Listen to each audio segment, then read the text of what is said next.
নমস্কার, গুরু কি পায়ে হেঁটে বলো।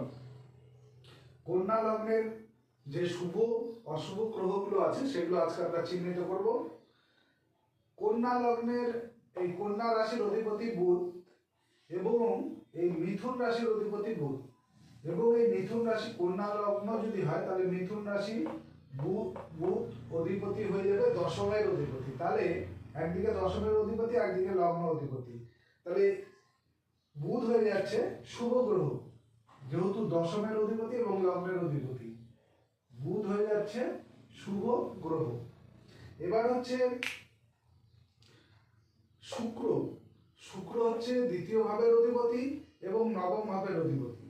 তাহলে দ্বিতীয় ভাবের অধিপতি হিসাবে সে অশুভ অর্থাৎ মারকপতি এবং নবম ভাবের অধিপতি হিসাবে শুভ গ্রহ। তো ওভারঅল শুক্র নবম ভাবের অধিপতি হওয়ার কারণে শুভ গ্রহ হচ্ছে, কিন্তু তার মারকত্ব দোষ অবশ্যই থাকবে। এবার চলে আসি এই বৃশ্চিক রাশির অধিপতি মঙ্গল,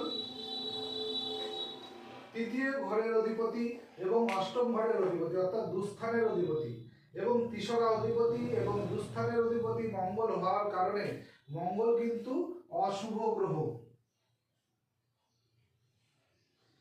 চতুর্থ ঘরের অধিপতি বৃহস্পতি এবং সপ্তম ঘরের অধিপতি বৃহস্পতি। তাহলে বৃহস্পতি হচ্ছে কেন্দ্রের অধিপতি এবং শুভ গ্রহ হিসাবে অশুভ ফলদাতা।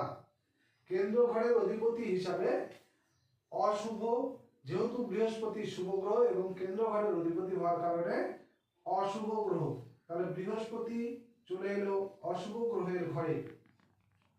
পঞ্চম ঘরের অধিপতি হচ্ছে শনি এবং ষষ্ঠ ঘরের অধিপতি হচ্ছে শনি, যেহেতু পঞ্চমপতি অর্থাৎ ত্রিকোণপতি হিসাবে মঙ্গল শুভ।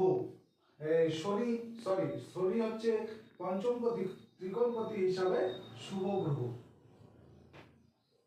ষষ্ঠপতিত্ব দোষ কিন্তু এখানে নষ্ট হয়ে যাচ্ছে শনি।